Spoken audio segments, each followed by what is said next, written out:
ಜಾಣರಂ ತಲೆದೂವಿಸದೆ ನುಡಿದೊಡೆ ಆ ಪದಕ್ಕೆ ಊಣೆಯೆಂಬಹುದು ಎಂದು ಆ ಪದಕ್ಕೆ ಊನವಾಗಿ ಬಿಡುತ್ತೆ ಅಂಥೇಳಿ ಸರಸೋಕ್ತಿಯಿಂದ ಗೀರ್ವಾಣಪುರ ನಿಲಯ ಲಕ್ಷ್ಮೀವರಂ ತಾನೇ ಸಂಗೀತ ಸುಕಲಾ ನಿಪುಣನು.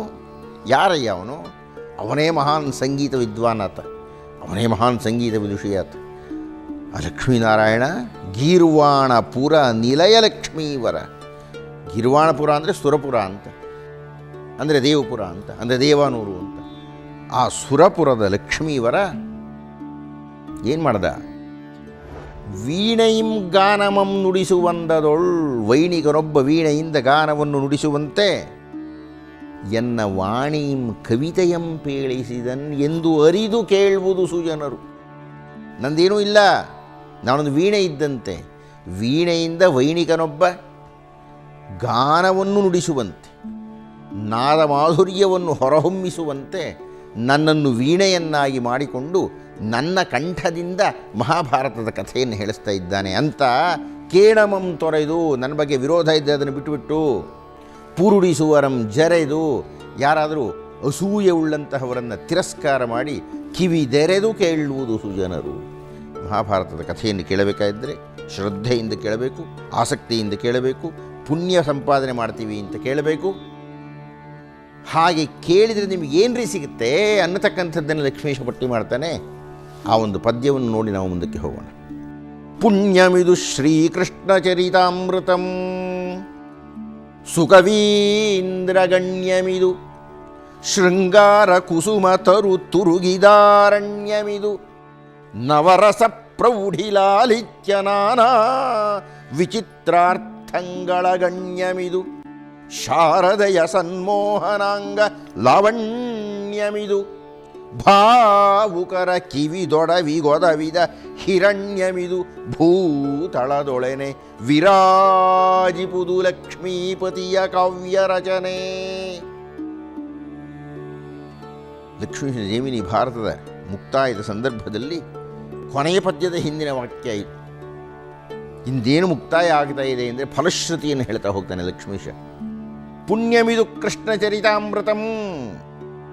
ಯಾರು ಈ ಉಪನ್ಯಾಸವನ್ನು ಕೇಳುತ್ತಾರೆ, ಉಪನ್ಯಾಸ ಅಂದರೆ ಲಕ್ಷ್ಮೀಶ ಕೊಟ್ಟಂಥ ಉಪನ್ಯಾಸ, ಅವನನ್ನು ಅನುಕರಿಸಿ ನಾನು ಕೊಡ್ತಾ ಇದ್ದೇನೆ. ಯಾರು ಈ ಉಪನ್ಯಾಸವನ್ನು ಕೇಳುತ್ತಾರೆ ಅವರಿಗೆ ಪುಣ್ಯ ಅನ್ನತಕ್ಕಂಥದ್ದು ಸಿಗುತ್ತೆ. ಪುಣ್ಯಮಿದು ಕೃಷ್ಣ ಚರಿತಾಮೃತಂ ಸುಕವೀಂದ್ರಗಣ್ಯಮಿದು. ಅನೇಕಾನೇಕ ಕವಿಗಳೆಲ್ಲ ನೆರೆದಿರತಕ್ಕಂತಹ ಸಮೂಹದಲ್ಲಿ ಪ್ರಶಂಸೆಗೆ ಗುರಿಯಾಗತಕ್ಕಂಥ ಕಾವ್ಯ ಇದು. ಶೃಂಗಾರ ಕುಸುಮ ತರು ತುರುಗಿದ ಅರಣ್ಯಮಿದು. ನವರಸಗಳಲ್ಲಿ ಅತ್ಯಂತ ಶ್ರೇಷ್ಠವಾಗಿ, ಪ್ರಧಾನವಾಗಿ, ಪ್ರಮುಖವಾಗಿ ಒಂದನೆಯದಾಗಿರತಕ್ಕಂತಹ ಶೃಂಗಾರ ರಸ ಅನ್ನತಕ್ಕಂಥದ್ದು ಈ ಕಾವ್ಯದಲ್ಲಿ ಸಾಕಷ್ಟು ಇದೆ.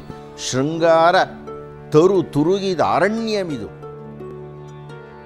ಅಷ್ಟೆಯೇ ನವರಸ ಪ್ರೌಢಿಲಾಲಿತ್ಯ ನಾನಾ ವಿಚಿತ್ರಾರ್ಥಂಗಳ ಗಣ್ಯಮಿದು.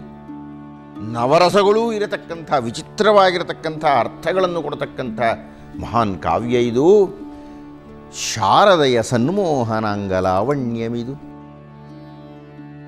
ಶಾರದೆಯ ಸೌಂದರ್ಯವೇ ಭಟ್ಟಿ ಇಳಿಸಿರತಕ್ಕಂಥ ಕಾವ್ಯ ಇದು. ಭಾವುಕರ ಕಿವಿದೊಡವಿಗೊದವಿದ ಹಿರಣ್ಯಮಿದು. ಕಿವಿಯ ಓಲೆ ಇದ್ದಂತೆ ಭಾವುಕರಾಗಿರತಕ್ಕಂತಹವರ ಕಿವಿಗೆ ಓಲೆ ಇದ್ದಂತಹ ಕಾವ್ಯ. ಇದರಿಂದಾಗಿ ಲಕ್ಷ್ಮೀಶನ ಕಾವ್ಯ ಅನ್ನತಕ್ಕಂಥದ್ದು ಪ್ರಸಿದ್ಧಿಯಾಗಿಬಿಟ್ಟೆ. ಏನೇ ಭೂತಳದೊಳು ಪ್ರಸಿದ್ಧಿಯಾಗಿದೆ ಕಣಪ್ಪ ಲಕ್ಷ್ಮೀಶನ ಕಾವ್ಯ.